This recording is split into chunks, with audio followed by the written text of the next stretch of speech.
August 9th, 2024. Welcome to the Wrestling Inc. podcast. The OTC is back on SmackDown. This is the Wrestling Inc. podcast. I'm Glenn Rubenstein, joined by Flobo Boyce. Flobo, good to see you again. I was out for like 2 shows. It feels like a lifetime. I feel like it's not a SmackDown after show if you're not in the driver's seat. So I'm glad you're back. People, the co-hosts that I work with, I feel like don't appreciate what I do until they have to lead the show. Oh yeah, it sucks, man. You are Friday nights. For better or worse. For better or worse. Yeah, man. Roman, that reaction tonight. Oh my God. Biggest baby face in wrestling, giving Cody a run for his money.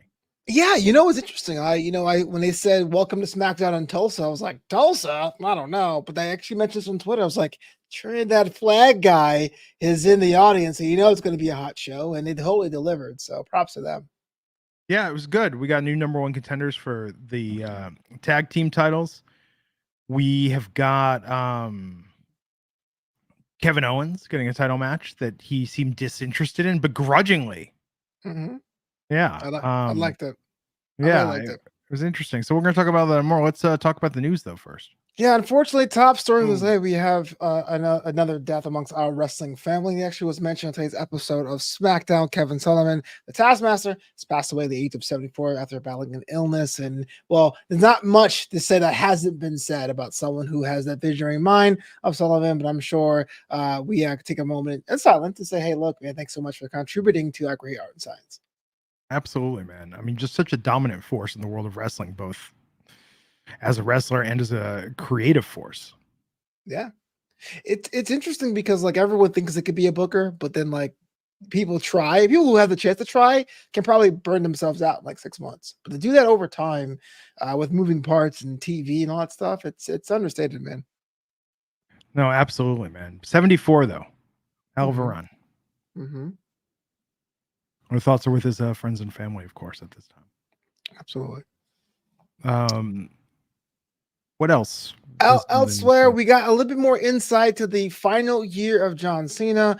You all know that John Cena is going to retire in about a year's time, and so his last Mania will be the next WrestleMania. And I think it was a bit of a discussion about having a last match and walking away, but he felt that it was a lot more apropos to give himself the farewell tour. We know he's going to be doing the big shows like Royal Rumble and Elimination Chamber, and once he's done, he is done for good. That's crazy. I mean, I don't know. You don't think he's going to come back and like MC something? I mean, you could just have him show up. He likes to talk to the camera, run out, toss out some wristbands, be a man of the people. I mean, I'm not saying he's going to wrestle again, but you think is like the world's greatest WWE ambassador, he is done?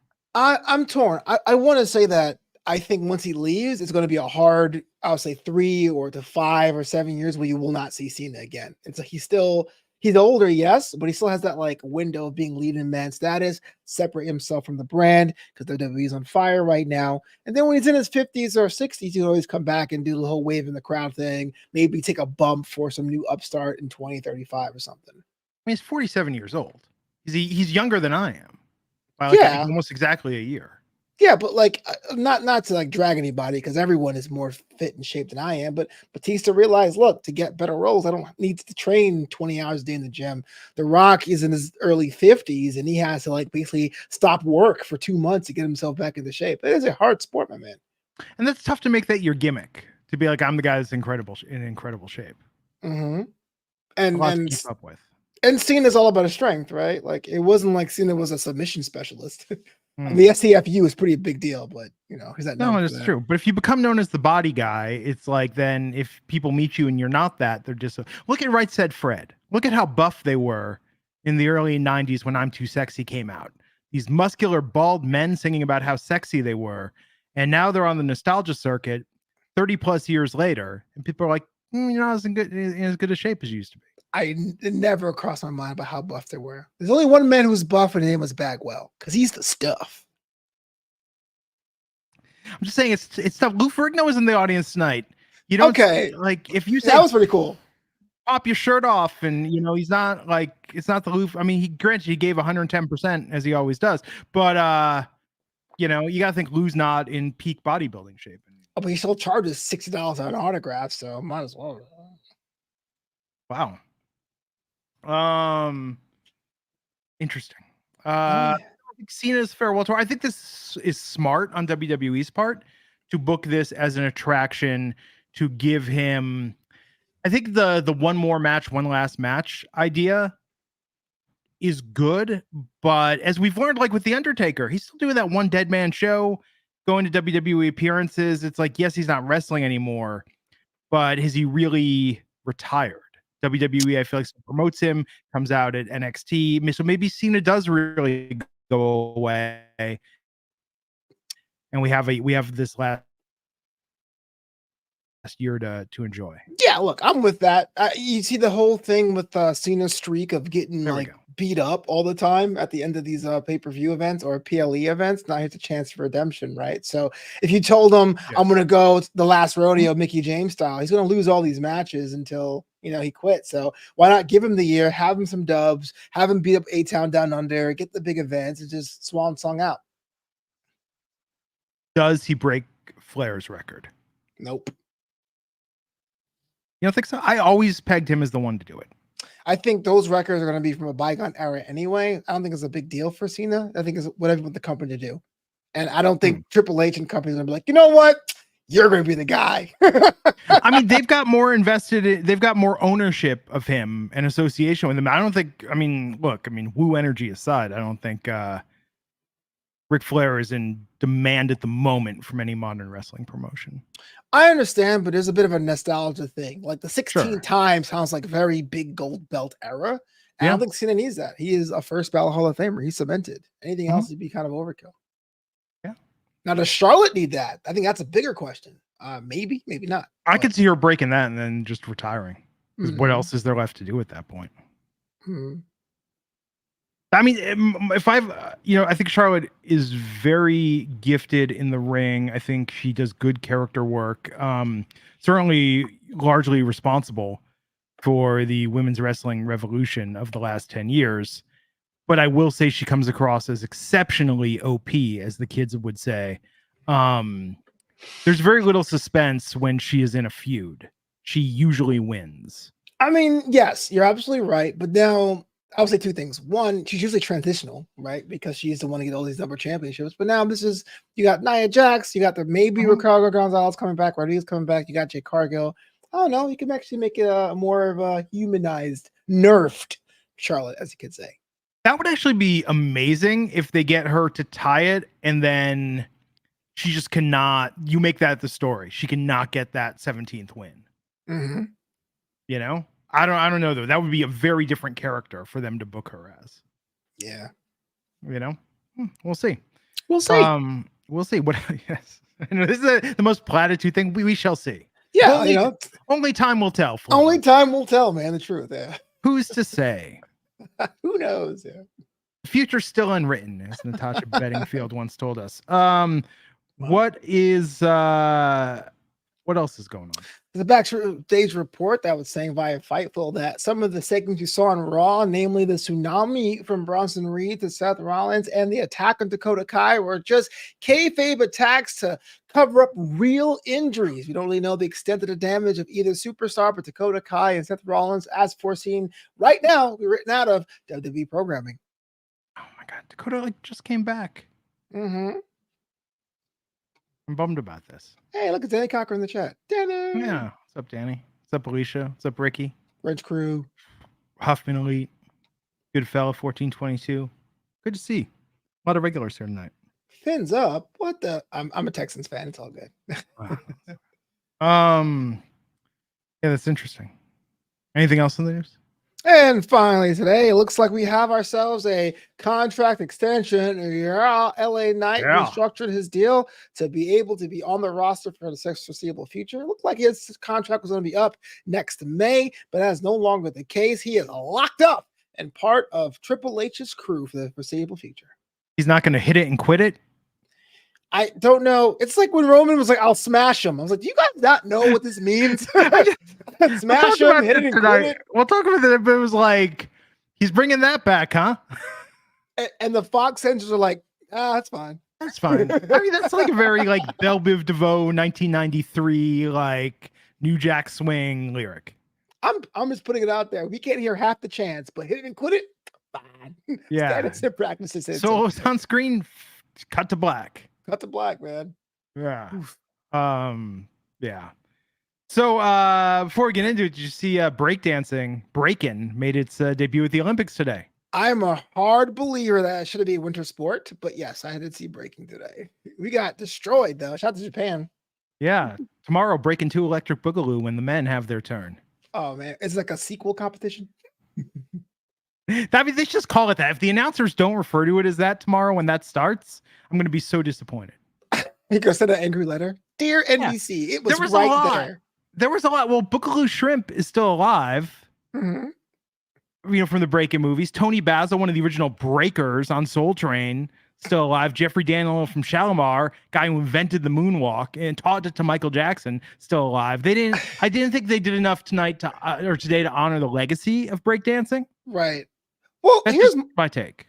I understand, like, I'm not a programmer at all, but the last weekend of the Olympics, like, everyone's kind of watching like the A events, right? Like, got the soccer final, you had the NBA final, you had the track and field stuff. I'm not knocking breaking, but it's a new game. Why would you not nestle that in on like day 4 or 5? Yeah. You know, it was nice Snoop came out. Snoop opened it up today, which was cool. They had 2 DJs spinning, which was sweet. Dope. But also I only saw someone kind of do the robot once. I saw no dolphin dives. Nobody did the worm, but the windmill is still going strong, going with head spins. See, that's not my problem, because that sounds like I don't like it. I liked it. I just wondered if, let's say, I knew what breaking was as a kid, and I'm a lapsed breaking fan. I haven't watched competitions in 10 or 15 years. Like, how do you know what's the meta, right? Because you're right. Mm-hmm. I think most people, when you think about breakdancing, they want like head spins and cardboard boxes, but this was like a whole different interpretation of the art form. So I was like, is this good? I mean, yeah. I think okay. So here's my take on this. We won't belabor this too long, but I think that in the last 20 years, dance crew culture has become so big. Mm-hmm. I actually think they should introduce a dance crew version of this. They should have solo and group break-in at the Olympics, because dance crew stuff is off the hook. Like, that's visually very exciting. This, I love how they had the panning camera. Actually, that reminded me of wrestling, how they do the 360 cam. That was really cool. But yeah, and the music wasn't loud enough on the broadcast. It's like you couldn't really feel it when you're just listening to commentators like talking over it, you know? Yeah, I mean, what do you do, you know? And for people who don't like it, I mean, if ballroom dancing could be an Olympic sport, why not break it? I thought they were saving it. They were like, they said they cleared 300 songs, including Shaq and Fushniken's What's Up Doc, which was in the first round today. I really thought they were saving Sugar Hill Gang Apache for the gold medal dance. Oh, yeah. They didn't play that. I was super disappointed. That should be like Eurovision qualifiers. Like, if you don't get to the final round, your song gets used in the next Olympics for breakdancing. Yeah, something. But yeah, everyone's talking about the Australian girl with their literally did a kangaroo hop. Not even kidding today. Yeah, like I said, interpretive dance. So at first I'm watching, it's like, is this what's going down in Australia? It's how to go on X and go, oh, they're clowning her. Okay, so I know it's bad. Yeah. China, though, I think both China, what was it, 671 and I forget the B girl's name. They were great. Mm-hmm. Like, they were really good today. Yeah, it was enjoyable. I'm looking forward to watching the men tomorrow. Wake up early. Winter sport from now on. Yeah. Okay, so we got a lot to talk about tonight. The Bloodline is the hottest thing in wrestling. Roman Reigns is back, and it's actually kind of amazing. I mean, this is leading. Everybody knows this. This is leading to the Bloodline Civil War. They're talking about Roman. Look, Roman was out there solo tonight. Solo's got a team. Like, Roman needs some backup. It all makes sense. War Games, book it. Maybe. Okay. I don't disagree with that. I'm not trying to, but it's a show, so I gotta do something. But yeah. you also have like Judgment Day. You also have the White Six. These are all teams that could be War Game storyline qualifying, and the women too, right? So I don't know. Maybe it could not be. Maybe. Who's to say? Only time will tell. Only time will tell. Gotta wait and see. It's just gotta wait and see. Yeah, but I think this is stepping on Cody a bit. Because isn't it amazing that when Cody beat Roman, it was like, oh, now it's the Cody Rhodes era. Strap in. This is gonna be a couple of years of just babyface city. Yeah. And now Roman's getting this response. I mean, does he move over to Raw and become World Heavyweight Champion and lock it down there while Cody's champ on SmackDown? Like, I think I don't know Roman can keep getting these responses and be in a side quest. I think so. I think WrestleMania can be swayed, right? Because casual fans are all about it. But if you have Roman Reigns, you can't move him to Raw because you just couldn't King make Gunther, and you're telling him he's a long guy, so you can't put him in there. You can't put him against Cody. He just got the title from him. I think you may have to be in that LA Knight position, just being the pop machine, hour 2 main event guy, hour 1 main event guy for the next year or so. Yeah. I mean, it'll be interesting. I'll say it'll be interesting to see if fans are good to strap in for that. So we did open tonight with Cody Rhodes, who came out to talk to the crowd. And man, if you're just looking forward to that next great Cody feud, if it's Randy Orton or Roman rematch, or maybe The Rock, or maybe something with CM Punk, well, Cody called out Kevin Owens tonight after they fought off an attack from the Bloodline. So Cody said, I choose you, Kevin Owens. I would like to wrestle you. And Kevin was like, I'm good. He's right. I don't deserve it. I don't need it. Nah. Yeah, that title's lame. I don't want that. Like, when's the last time somebody said that in professional wrestling? I think it's the first time. That's why I loved it. I love we'll get to why, the reluctant number 1 contender. Like, who are you just to give out title opportunities, right? To me, they always seem so arbitrary. Remember when Charlotte won the NXT title and was like, Mia Yim, you and me? You're like, why? And I like the fact Kevin Owens, who's basically SmackDown's Deadpool, being like, have you seen my win-loss record? I don't deserve to be here. I loved it. Yeah, I mean, I kind of wanted them to go full Seinfeld with it and have him backstage talking to Sami Zayn, and it's like, and you got to fly to Germany, and that's a long flight. You got to do the match, and I'm not winning the match. Cody's winning. Yada. KO could be like, no matter how hard I try, it's like it's been predetermined that I'm going to lose. I like him. But yeah, you're right. I mean, this is a bold move to just try sort of indifference to a title opportunity. Yeah, don't insult my intelligence, man. I can't imagine Kevin Owens swinging a chair for a month and be like, it will be an honor to have a match with you, right? Like, make me believe it. Because we all know Bash in Berlin, even though it's a PLE, it's a foreign PLE or internationally PLE, it's going to be filled with house show level matches. This is going to be one of them. This is going to be Cody's going to retain. We know that. You're feeding KO to him. Why not make me care? And what better way to care is being like, I don't want to do this. I guess I'm doing it. I like how they told the story out, but it was just, but I like Cody being like, it's happening, bro. Like, yeah, get ready. This is like, whether you're along for the ride or not, we're having a match in plan. I get a bonus. I got to wrestle somebody. It's going to be you.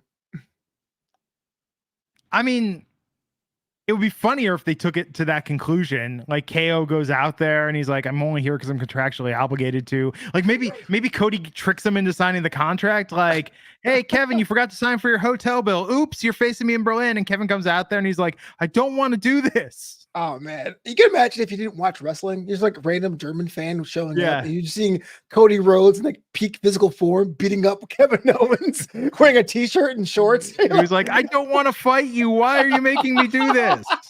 You're the good guy, Cody? I have to do this. Homelander's real. Cody bullied Kevin into a title match tonight. How's that for babyface action? Yeah, absolutely. Yeah, it was super. I mean, it's a weird angle, but you're right, because it's different. I enjoy that. Yeah. It's better. You know what it's better than? You know what I hate that I would come on here and just roasted is like, we're both friends, but let's see who the better man is in the ring. When it's like that friendly competition, like everybody tries to treat it like it's the end of Rocky 3. Like, wow, that. Just say you hate anime. Just say you hate anime. That's every anime story ever. Ryu versus Ken. Friendly competition is not competition in wrestling. Hot take. It's not. It's a hot take, man. There's no fire behind it. You know what I mean? There's no stakes. A handshake afterwards. Yeah. Sportsmanship. Just what I love to see in professional wrestling. You know, the Olympics drives this home. If I want to watch sportsmanship, I'll watch real sports. Okay. You know? Superheroes don't do that. The X-Men doesn't defeat the Brotherhood of Evil Mutants and be like, you guys are all right. Let's go get beers. That's a face versus heel competition. That doesn't happen. It's face versus face. They do it all the time. I remember when the Flash raced Superman, they're like, we'll never know. Time will tell. Hey, hey, good job, buddy. And that's the other problem with friendly competition is there's always sort of like I let you win. Absolutely. You know? Yeah, it's just bad. When you play against you ever have that like when you're involved with someone and maybe you play like a board game or like you go bowling or something, like I don't believe in the like, well, I'm just, we're going to just kind of go at 50%. It's like I enjoy when you could play like a fierce game of Trivial Pursuit. Even if I lose, I like that we really went for it. What pre-tell is a fierce? Like where you're really invested in thinking about it, not like I'll take a category maybe that I'm not sharp at. It's like, no, I'm taking all my best categories. Wow. Yeah. Stupid. How smart than you. This game proves it. So next date next week. Because that's respect, Flobo. And that's what true love is. I'm so glad you're married because that'd be hilarious. In your face, dummy. I'll pick up an 8 next week. Oh my God. Like she destroyed me at Trivial Pursuit. It was one of the most humbling experiences of my life. I can see that. Yeah. I was just like, I know a lot about pop culture, but maybe I should have gone to college. Like that was my take after that. It was like, I maybe should have paid attention in school a little bit more. Straight up. Yeah. Yeah. Ricky Sinclair saying I'm the heel versus my kids in Mario Kart. Damn, straight Bowser pose. Just cue that Rey Mysterio tweet about WWE 2K. Oh yeah, I beat my kids. Can't wait to beat my kids. Yikes. He is a deadbeat dad, apparently. So after that opening tonight, it was a tournament tonight. That's right. A-Town Down Under versus Street Profits, the BFAB #1 contenders tournament match for the WWE Championship. Street Profits getting the win. A-Town Down Under not happy about this. I don't know what to make of this, right? Like A-Town Down Under always going to be the perennial bridesmaids. They're charismatic enough. They sell enough. They're going to be on there. Street Profits are ice cold. And so they won the match, which is great for them. But like I look at this and go, yeah, there ain't no way that they're going to be champions anytime soon. So they're going to get beat down again later on. Kind of depressing. Be a good match though. The next round, DIY versus Street Profits. That's dope. I am not on the DIY train, so it would not appeal to me necessarily. But I guess on paper it would be nice. Also, for guys whose name is DIY, they should really be more into arts and crafts. But we'll talk about that more later. I like that. Leave the gimmick. Right. You don't have a miter saw? Come on. When's the last time you two scrapbooked? Yeah, exactly. You called IKEA to have them install it for you? What are you, a loser? They're wearing all clothes they made themselves. Like what? We took a sewing class. DIY. It's everything. Yeah. DIY everything. Theme song. We recorded this. I don't want to get into DIY, but the idea is that yes, the Street Profits are good. I'm glad they're back. It also seems that Bobby Lashley is pretty much wrapping up his time. So now is a gut check time for them to ramp themselves up. I'm just not sure this is the best way to do it. Whether or not WWE has moved on from them as being a main event threat. Yeah. Yeah. Street Profits won that match. Good match. Not the best match either team has ever had, but it was fine. Yep. Backstage, Cody and Kevin were arguing with Nick Aldis, and this was weird how Aldis was saying, we could give Roman a rematch. And no one's like, I never got a rematch. And then it's like, well, why don't you take this then? And it was kind of like, fine. I like the fact that you got him to do it. Like to me, this is like the best like Hollywood movie. You know, we need you for one last mission. I don't want to do that, but here's something that you really want. Okay. So the idea that kind of like went to Kevin Owens' ego.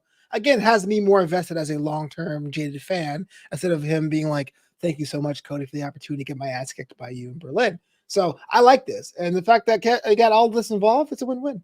What are Kevin Owens' odds of winning this match and taking the title off Cody? I would say about 150-1. Wow, that high.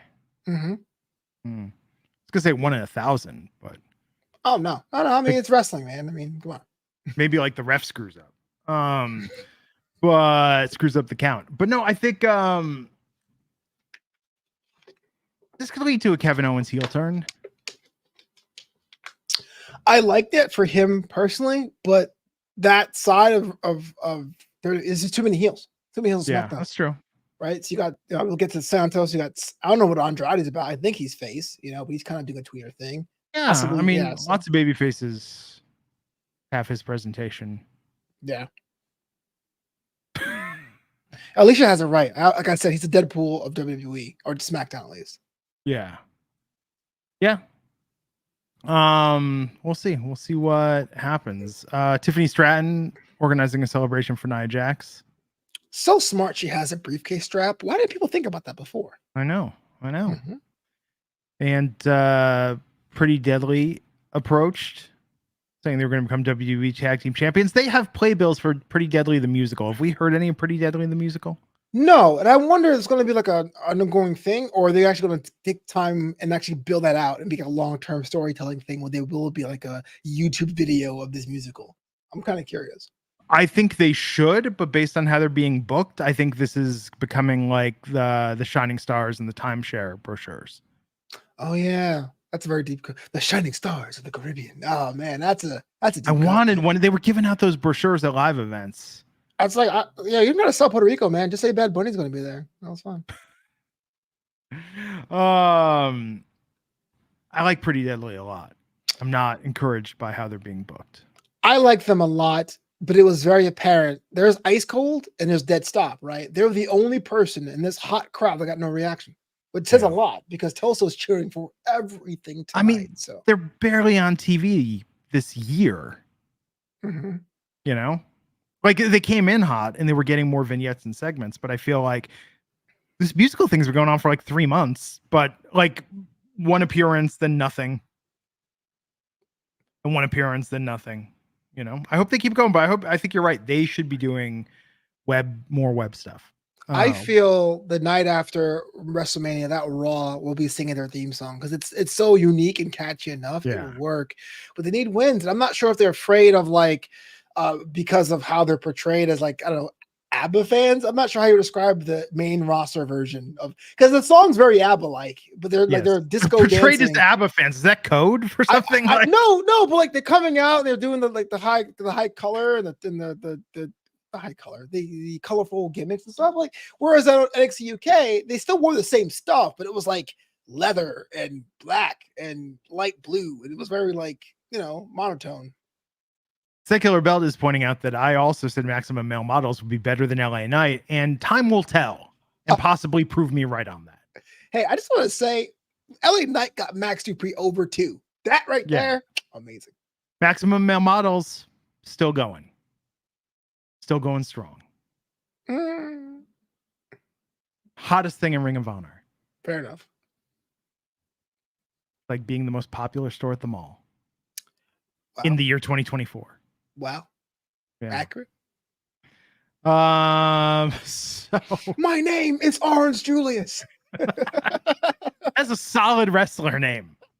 And he could dress Orange like Julius. Cassidy's the best thing. No, Orange Julius, but he dresses like Julius Caesar and he's got orange spray tan. That is disgusting. That is a solid indie gimmick. And the spray tan gets all over the Julius Caesar white robe, which is just like a sheet. Countrymen.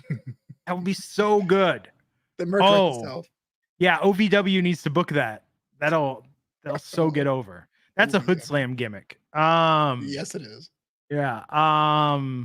Okay, Jade Cargill took on Alba Fire, but no one will guess who won this match. Who? Give us a clue. Who? Well, the Storm arrived. Deep. Yeah, so Jade Davenport got involved. Yeah, Blair Davenport was there. Blindsided Cargill. Yeah. Can they Naomi's music. Naomi looking Fabulous came down to the ring to even the odds. I'm kind of embarrassed to admit I had forgotten Naomi's music. I was like, who is that? Well, because it's the new one. It's not the I'm amazing music. Right. I was like, who's that? Yeah. We heard from LA Knight, who said hit it or quit it, or hit it and quit it like 7 times. The first 2 times I thought he caught himself, but then he kept going and going. So what's he going to hit and quit next? Don't ask me that question. I refuse to answer that question. It's just such a piece of hip hop, like old hip hop lingo to bring back. Mm-hmm. Like the dragon.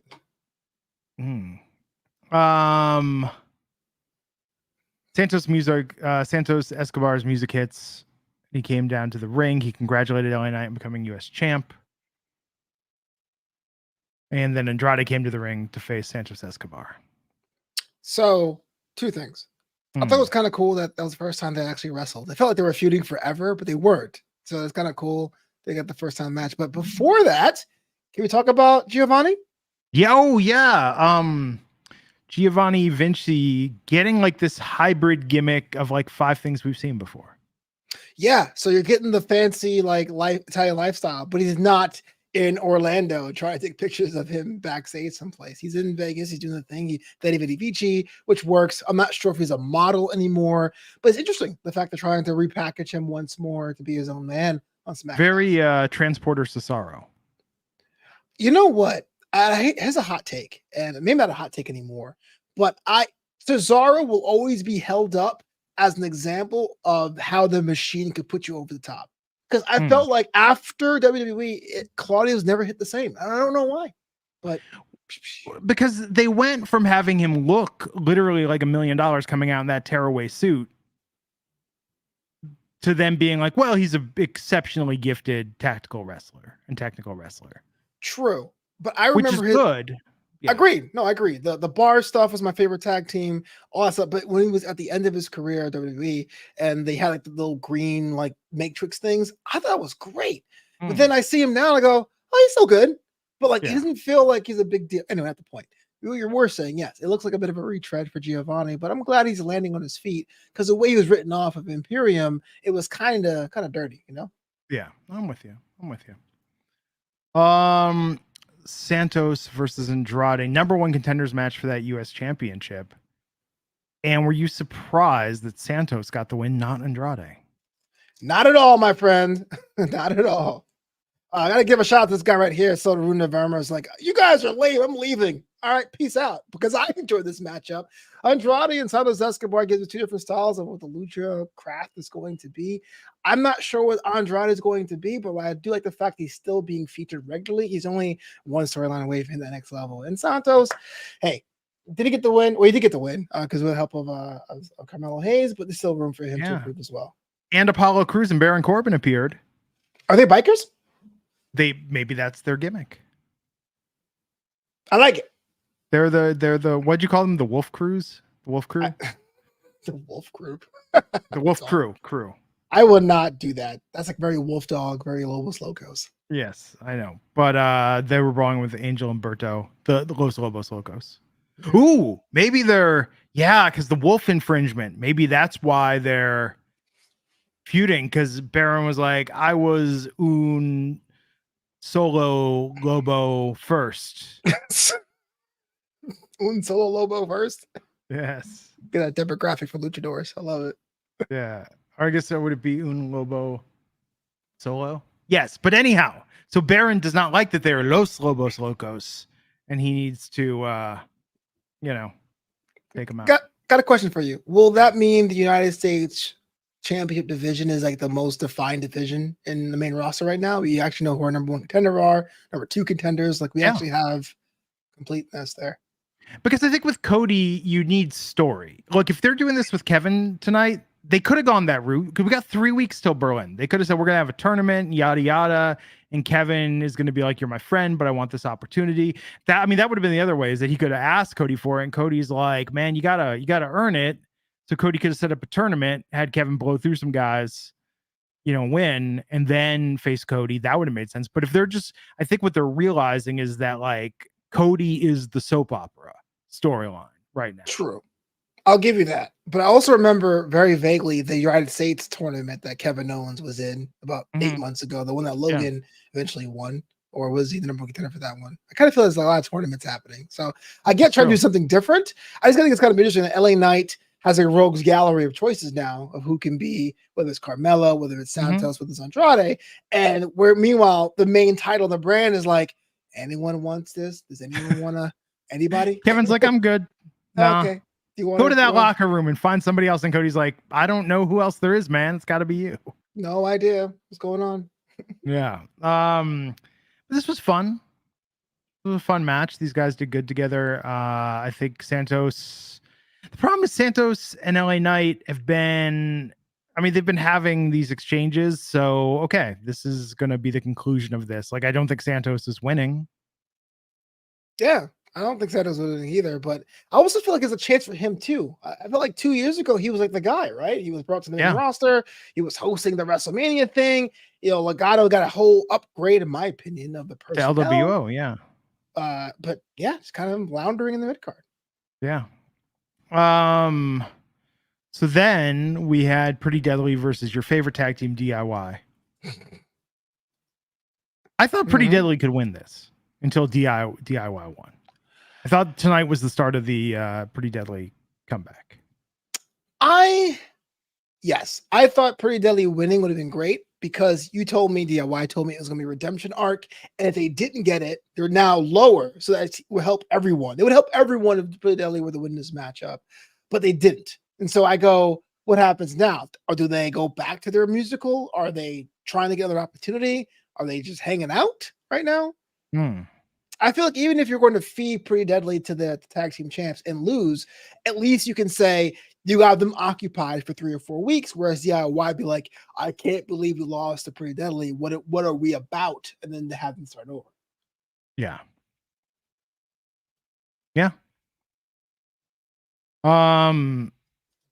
Good match, but now DIY Street Profits. I think that's actually going to be a really, really solid match. They're running this on Raw. Also, I apologize. I was out Monday. Oh, you're out. Are they running this? No, they split them up. So this is just SmackDown. Just SmackDown. There you go. So there you go.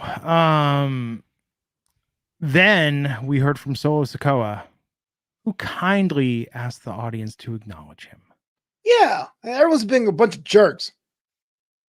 He was a tribal chief for 4 months, man. He's trying to figure himself out. And all you people, boo, boo, boo. We want Roman. Despicable. They really wanted Roman.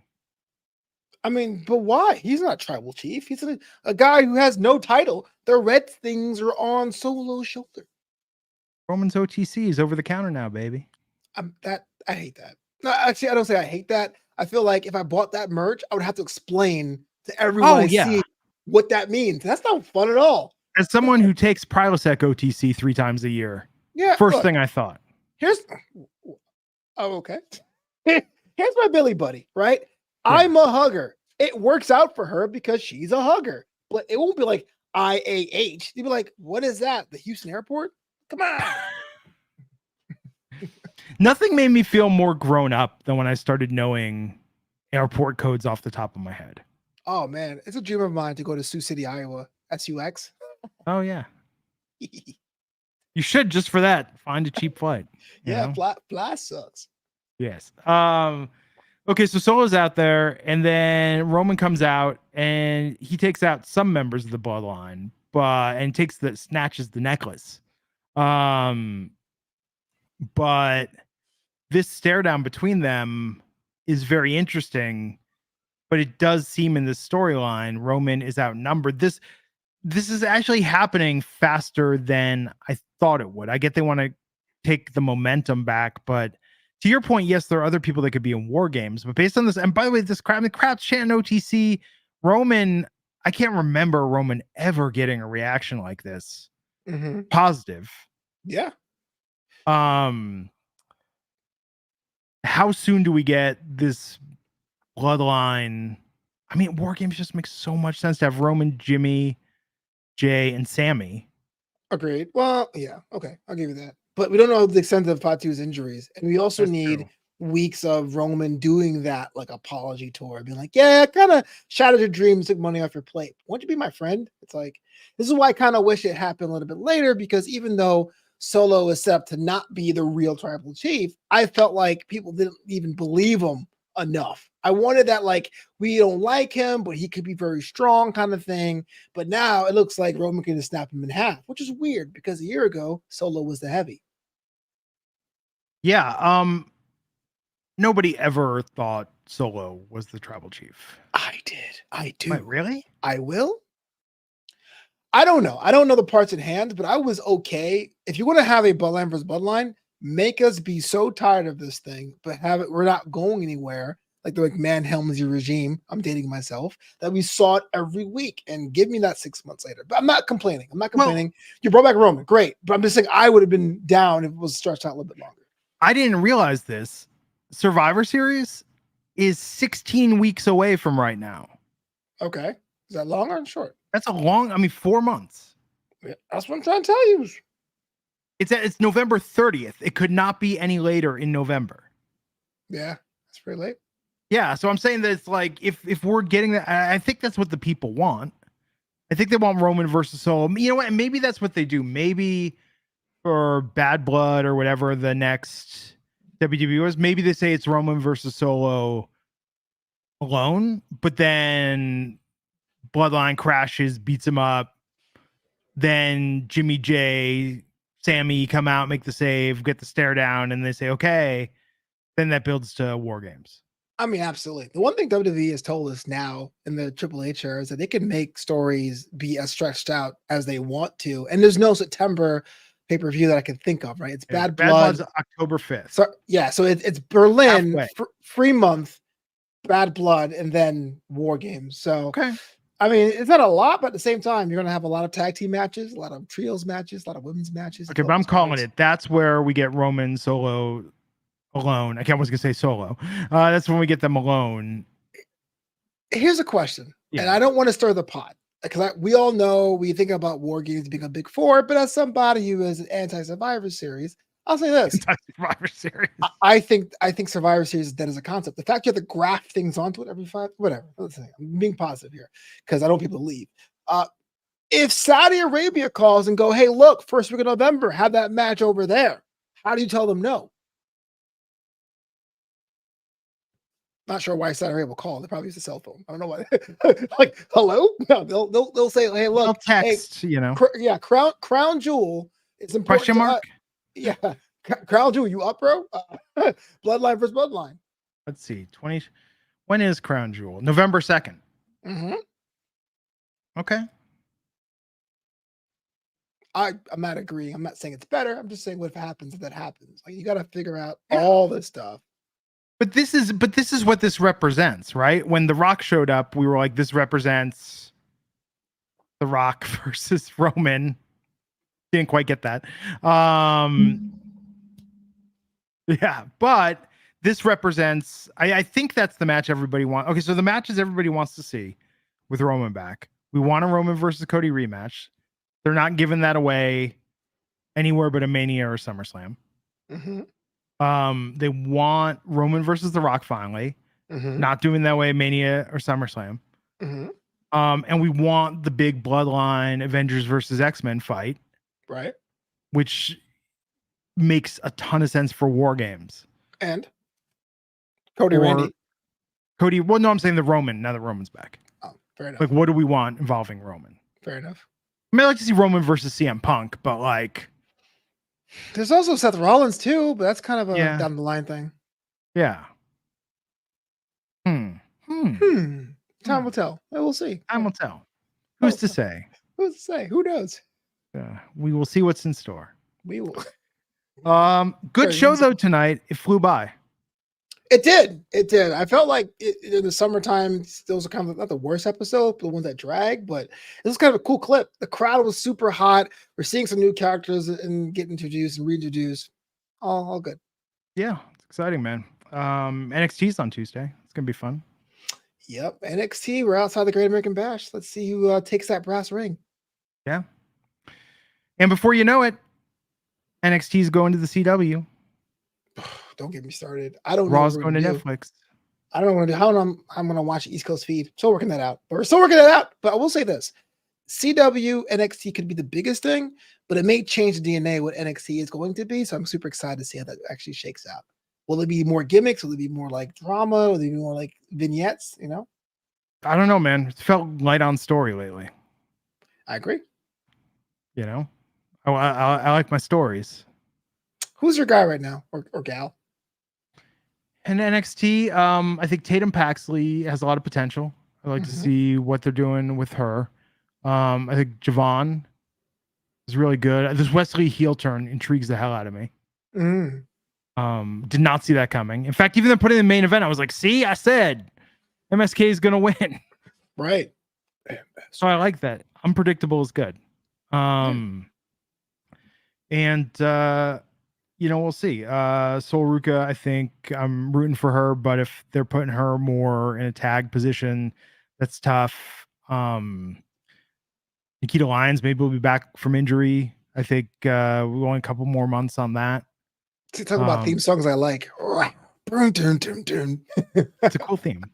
And we've got a lot of top of card female talent coming into NXT as well. So I'm telling you, man, like what I'm excited about actually when they go to the CW, I hope they expand Level Up and make that a real show. On like Peacock or something? Yeah. I hope we get a real Level Up because CW, it's going to be a tight 2 hours. And I think that to your point, like they've got their senior class, right? Like they're ready to graduate people that they're holding back right now because they need them for that CW launch. So I'm really hoping we get more true developmental. Like Level Up, the matches are good, but there's no story really on Level Up. Yeah, a lot of guys kind of run together because they don't have a character yet. So yeah, and you get like kind of the most generic promo. I'm gonna try my hardest tonight. Boy, ever. I want to show that NXT audience what I'm capable of. Yeah. So it's kind of happy when Dante Chen crossover, but he kind of disappeared. But yeah. It's interesting, man. I don't know why they're still signing new talent. Like I get it. You always got to keep bringing people in, but it's like they've got a lot. I feel like even with the cuts they've made, this is like a very stacked company. But absolutely. Between NXT, Raw, and SmackDown. Absolutely. I don't know. Maybe I always thought that when they have these hiring drives, maybe NXT elsewhere, but that's always my wishful thinking. I want Europe to come back. Yeah, we'll see, man. Okay, well, there you have it. Flobo's at Flobo Boyce. I'm Mackline Rubenstein. I'm getting up tomorrow, 10 a.m. Eastern, 7 a.m. Pacific. Men's breakdancing, breaking starts on the Olympics. Absolutely. Still should be winter sport, though. They got to do dance crews. And you know what, though, Flobo? This is going to bring back the Step Up movie series. All this interest in dance. I think of all the franchises, you want Step Up to come back? Have you haven't watched them yet? You keep putting this whole series over. It's about 7. It's about family. Because if you watch it, it's very much the spirit of Olympic breaking, with dance crew and dance numbers. All right. Well, no one that was in a Step Up movie is qualified for the U.S. team in the Olympics, and I'm very disappointed in that. Well, will it survive next Olympics, you think? They said this was a test. I think there are improvements they can make, but I'm telling you, man, if they bring in a crew element to it and do crew and solo, like, absolutely. I think it'll become like skateboarding. I think was a bust personally. Because it's all street and half pipe like that. The problem, here's the problem with skateboarding. X Games presented that so well for the last 25 years that when the Olympics did it, it was like, you know what I mean? Yeah. Like with snowboarding, the Olympics did something on a major level, which is why everybody loved it. Right. With skateboarding, I think they just made it, they waited too long. That's my one of the things about the Olympics. I watch these events. I go, man, how cool would it be to do something for a country, right? Your country. And I go, what can I do? And I go, I'll try breakdancing. I'm like, I can't even do that. Like, what? I cannot contribute anything athletically to my nation. This is awful. And on the women's side, on the B girls, like America was shut out. It looked like today. America, I mean, breakdancing originated here. We didn't even have anyone to qualify. I know how the English soccer team feels. Ooh, it's coming home. No, it's not England. It's never coming home. Stop saying that. I'm with you. Okay, everybody, have a great weekend. Join the Monday Night Crew on Monday for Raw coverage. I'll be back on Tuesday for NXT. Until next time, take care.